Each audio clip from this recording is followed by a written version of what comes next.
Assalamualaikum warahmatullahi wabarakatuh. Kami dari kelompok 4 yang beranggotakan Andrea Rosa, Sylvia Rahayu, Rahmi Lindri Wulandari, Franz, dan Shirley Monica akan membahas tentang prinsip panduan dalam menangani anak dan remaja korban kekerasan seksual. Saya, Sylvia Rahayu, akan membahas prinsip-prinsip panduan untuk bekerja dengan anak-anak korban pelecehan seksual. Penyedia layanan yang merawat anak-anak dengan korban kekerasan seksual harus memenuhi seperangkat prinsip umum dalam merawat anak korban pelecehan seksual, agar anak tersebut dapat memperoleh kesejahteraan dan manfaat dari konsultasi yang dilakukannya. Terdapat 7 prinsip panduan dalam menangani anak korban pelecehan seksual. Yang pertama yaitu promosikan minat terbaik anak. Maksudnya adalah seorang perawat korban kekerasan seksual pada anak harus bisa menjaga dan mengembangkan minat serta mengevaluasi agar anak dapat berkembang dengan baik. Dan minat terbaik seorang anak yang mengalami pelecehan seksual adalah perawatan terbaiknya. Yang kedua yaitu pastikan keamanan anak. Memastikan keamanan fisik dan emosional anak-anak sangat penting selama perawatan. Semua tindakan kasus yang diambil atas nama seorang anak harus melindungi fisik dan emosional serta kesejahteraan anak, baik dalam jangka waktu pendek maupun jangka waktu panjang. Yang ketiga yaitu hiburan bagi anak. Anak-anak yang mengungkapkan pelecehan seksual membutuhkan kenyamanan, dorongan, dan dukungan dari perawat. Sehingga perawat harus terlatih tentang cara menangani pengungkapan pelecehan seksual dengan tepat. Perawat harus percaya dengan pengungkapan anak tersebut dan tidak pernah menyalahkan mereka dalam kasus kekerasan seksual yang mereka alami. Tanggung jawab mendasar yang harus diberikan perawat pada anak korban pelecehan seksual adalah rasa aman dan perhatian. Yang keempat yaitu pastikan kerahasiaan. Informasi tentang pengalaman pelecehan anak harus dikumpulkan, digunakan, dibagikan, dan disimpan secara rahasia. Sehingga rahasia pada anak-anak bisa terjamin. Prosedur pelaporan wajib harus dikomunikasikan kepada anak-anak dan pengasuh mereka di awal pemberian layanan, dalam situasi di mana kesehatan atau keselamatan anak beresiko. Adanya batas kerahasiaan tersebut adalah untuk melindungi anak. Selanjutnya yaitu libatkan anak dalam pengambilan keputusan. Anak-anak yang mengalami kekerasan seksual memiliki hak untuk menyampaikan pendapatnya dalam keputusan yang memiliki implikasi bagi kehidupan mereka. Pemberian hak dalam pengambilan keputusan harus sesuai dengan tingkat kematangan usia anak. Dan apabila tidak sesuai dengan ekspektasi, maka perawat harus mampu menjelaskan dan memberikan pengertian pada anak. Selanjutnya yaitu perlakukan setiap anak dengan adil dan sama. Semua anak harus diberikan perawatan berkualitas tinggi yang sama tanpa memandang ras, agama, jenis kelamin, situasi keluarga, atau status pengasuh mereka, latar belakang budaya, situasi keuangan, atau kemampuan atau adanya kelainan atau cacat. Dengan demikian, dapat memberi mereka peluang untuk mencapai potensi maksimal mereka. Yang terakhir yaitu perkuat ketangguhan anak. Setiap anak memiliki kapasitas dan kekuatan yang unik untuk penyembuhannya. Tanggung jawab perawat untuk mengidentifikasi dan membangun kekuatan alami pada anak dan keluarga sebagai bagian dari proses pemulihan dan penyembuhan.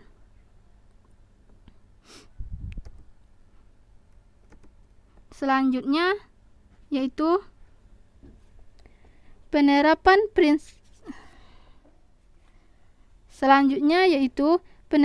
prinsip-prinsip panduan dalam bekerja dengan anak-anak korban pelecehan seksual. Prinsip-prinsip panduan tersebut harus diterapkan dalam penanganan kasus pelecehan seksual pada anak. Penyedia layanan menerapkan prinsip-prinsip panduan dengan cara yang berbeda, waktu yang berbeda, dan berdasarkan situasi tertentu anak. Selanjutnya yaitu merawat anak-anak korban pelecehan seksual adalah masalah utama. Masalah-masalah utama di dalam menangani anak korban pelecehan seksual terbagi menjadi 3. Masalah pertama yaitu memahami persyaratan pelaporan wajib. Masalah kedua, protokol kerahasiaan dalam kasus pelecehan seksual anak. Dan masalah ketiga, memastikan kepentingan terbaik anak, menyeimbangkan peran dalam pengambilan keputusan. Masalah pertama yaitu membahas persyaratan pelaporan wajib. Undang-undang dan kebijakan yang mengatur respon terhadap tersangka atau penyalahgunaan aktual anak-anak sering disebut sebagai pelaporan wajib hukum. Untuk memenuhi undang-undang pelaporan wajib dengan tepat, penyedia layanan harus memiliki pemahaman menyeluruh tentang manajemen pelaporan wajib tersebut.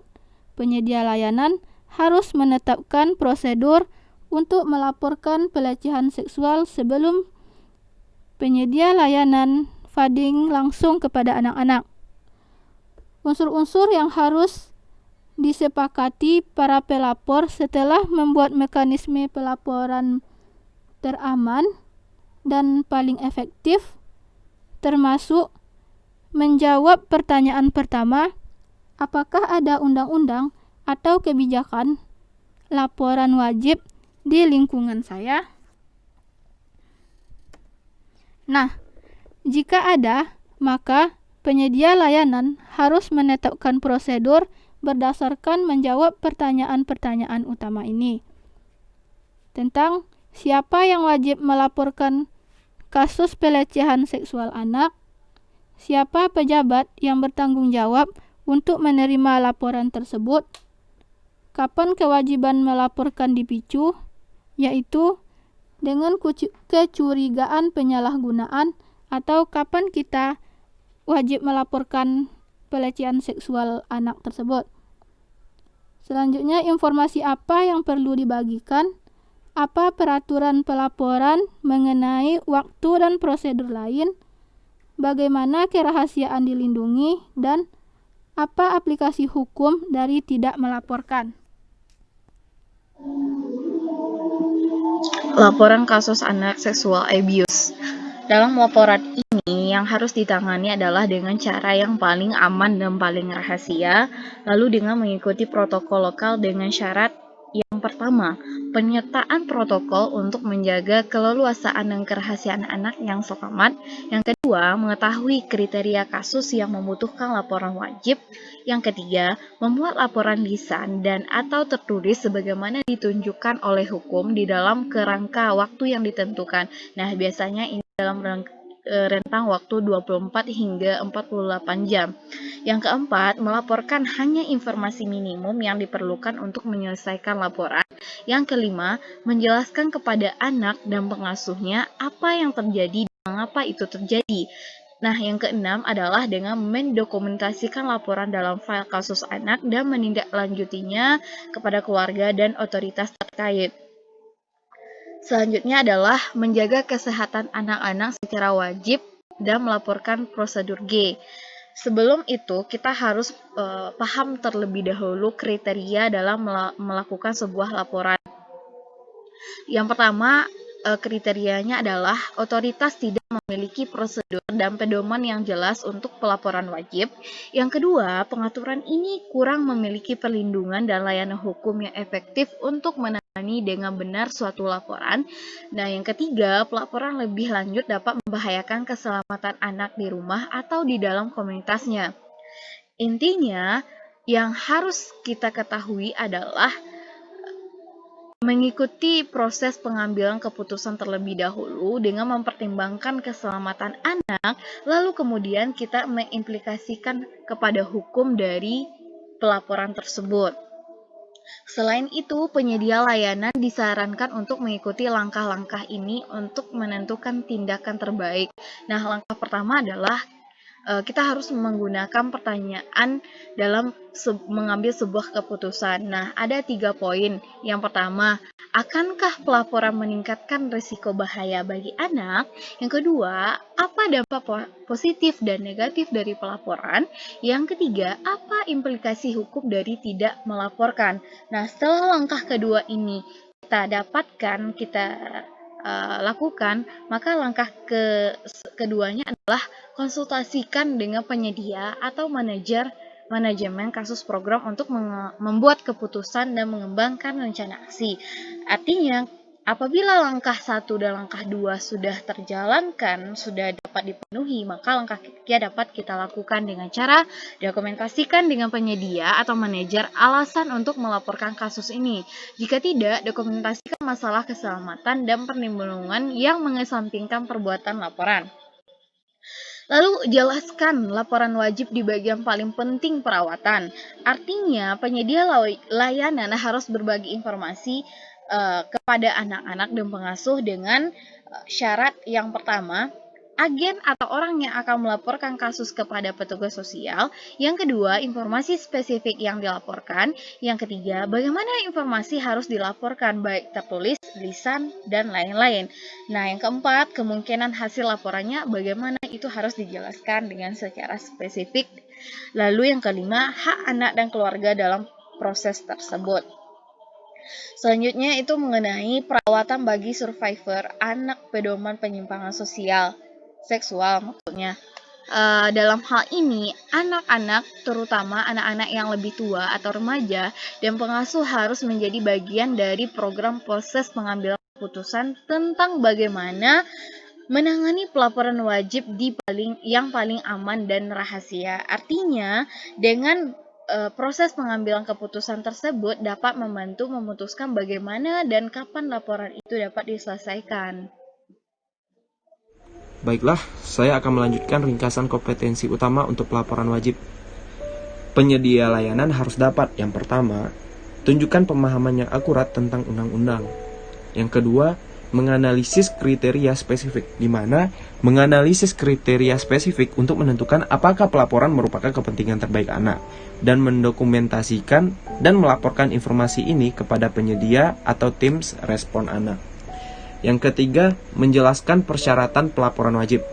Nah, persyaratan pelaporan wajib ini adalah untuk anak-anak dan pengasuh anak sejak awal pengiriman layanan dilakukan. Nah, ini yang paling penting, tindakan yang menguntungkan harus digunakan selama keselamatan anak terjamin.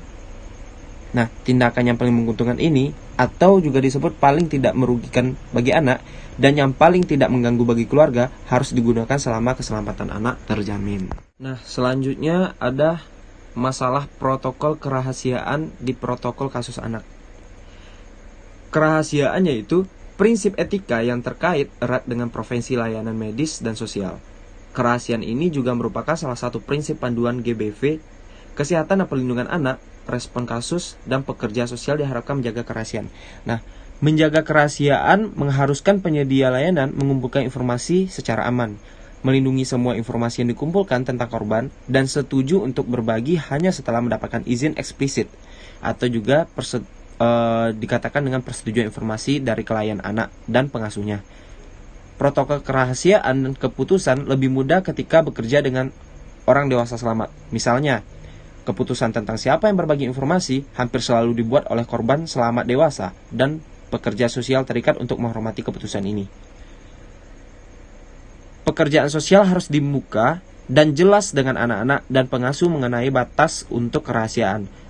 Situasi seperti itu harus jelas pada pengasuh, klien, dan pekerja sosial.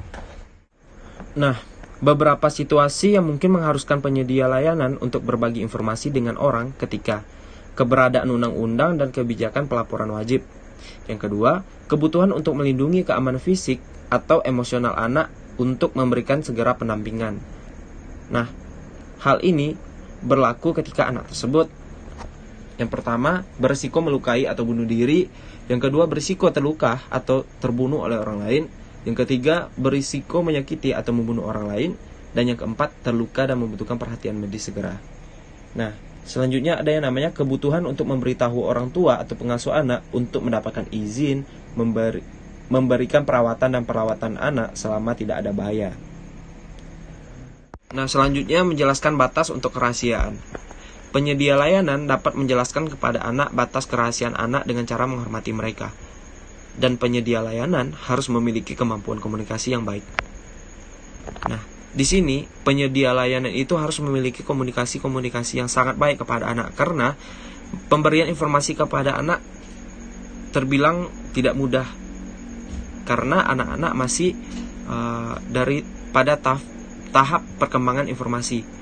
Apapun yang penyedia layanan katakan, itu tidak gampang meresap pada otak anak untuk dapat menyerapnya. Nah, kemampuan komunikasi ini harus benar-benar baik pada penyedia layanan. Nah, batas kerahasiaan yang paling sering dikomunikasikan sering disebut daring prosedur informate consent. Baiklah, saya akan melanjutkan materi dari rekan saya, yaitu masalah ketiga, yaitu memastikan kepentingan terbaik dari anak, menyeimbangkan peran dalam pengambilan keputusan. Ada beberapa faktor dalam menentukan program tindakan untuk kepentingan terbaik anak. Yang pertama, evaluasi hati-hati situasi anak. Yang kedua, diskusi bermakna dengan anak dan pengaruh tentang apa yang mereka percaya adalah kepentingan terbaik bagi anak. Yang ketiga, yaitu mencari kursus berbahaya, setidaknya tindakan. Selain itu, menerapkan prinsip kepentingan terbaik memerlukan pemahaman untuk dari anak dan peran dan hak-hak dalam proses pengambilan keputusan, khususnya dalam situasi ketika pengasuh keputusan tidak mencerminkan kepentingan terbaik anak, dan penyedia layanan perlu membantu membuat keputusan atas nama anak sebagai bagian dari tanggung jawab mereka untuk melindungi anak. Dalam manajemen kasus, ada kriteria tindakan kasus khusus untuk secara efektif mempromosikan kesehatan dan kesejahteraan anak. Penyedia layanan memiliki tanggung jawab untuk menegakkan kepentingan terbaik anak-anak di seluruh manajemen kasus, yang mencakup mempromosikan tindakan yang dalam kepentingan terbaik mereka, dan advokasi dengan penyedia layanan lainnya. Selanjutnya, yaitu tindakan kasus yang mempromosikan kepentingan terbaik anak. Yang pertama, melindungi anak dari bahaya potensial atau lebih emosional, psikologis, atau fisik. Yang kedua, mencerminkan keinginan dan kebutuhan anak. Yang ketiga, memberdayakan anak-anak dan keluarga. Yang keempat, memeriksa dan menyeimbangkan manfaat dan konsekuensi yang berpotensi bahaya. Yang terakhir yaitu promosikan pemulihan dan penyembuhan. Materi selanjutnya yaitu tindakan pengasuh yang dapat membahayakan kesehatan anak. Yang pertama, ada kecurigaan bahwa orang tua atau wali terlibat dalam penyalahgunaan. Yang kedua, anak itu mungkin menjadi korban dari reaksi berbahaya seperti hukuman fisik atau dipaksa meninggalkan rumah. Yang ketiga, anak itu tidak ingin orang tuanya mengetahui tentang pelecehan. Yang keempat, seorang anak tidak didampingi dan tidak ada orang dewasa yang bertanggung jawab sebagai wali. Baiklah, selanjutnya, hak hukum anak-anak dalam pengambilan keputusan itu ada apa saja? Yang pertama, orang yang bertanggung jawab untuk memberikan izin atau informed consent untuk perawatan. Yang kedua, usia di mana seorang anak dapat secara mandiri menyetujui perawatan. Dan yang ketiga yaitu mekanisme bagi individu pihak ketiga untuk memberikan persetujuan jika pengasuh atau orang tua tidak bersedia atau jika pengasuh atau orang tua adalah tersangka pelaku. Selanjutnya, kemampuan anak-anak untuk membentuk dan mengekspresikan pendapat mereka berkembang seiring bertambahnya usia, dan kebanyakan orang dewasa secara alami menganggap remaja lebih dewasa dan berpengetahuan daripada anak-anak prasekolah. Berdasarkan data KPAI, sejak tahun 2013, terjadi lebih dari 3.200 kasus kekerasan pada anak di Indonesia. Kebanyakan terjadi di lingkungan terdekat anak, seperti di rumah atau keluarga, dan sekolah. Dan sudah 108 anak di Jawa Barat yang mengalami kasus kekerasan seksual. Pelaku dari kekerasan seksual itu sendiri biasanya merupakan orang terdekat seperti ayah tiri, ayah kandung, saudara, dan orang terdekat lainnya. Penyedia layanan harus bertujuan untuk membantu mengidentifikasi orang dewasa yang aman dan terpercaya dalam kehidupan anak yang dapat dilibatkan dalam keputusan perawatan. Selanjutnya, beberapa hak-hak anak untuk berpartisipasi dalam pengambilan keputusan yaitu yang pertama, anak-anak usia 15 tahun ke atas umumnya cukup dewasa untuk membuat keputusan sendiri. Yang selanjutnya, anak-anak 13 hingga 14 tahun dianggap cukup dewasa untuk memberikan kontribusi besar pada keputusan yang mempengaruhi perawatan mereka. Selanjutnya, anak-anak 10 hingga 12 tahun dapat berpartisipasi secara bermakna dalam proses pengambilan keputusan. Selanjutnya, anak-anak yang berusia 9 tahun ke bawah memiliki hak untuk memberikan pendapat dan didengar. Baiklah, mungkin sekian dari saya. Kurang dan lebihnya terima kasih. Wabillahi taufik wal hidayah. Wassalamualaikum warahmatullahi wabarakatuh.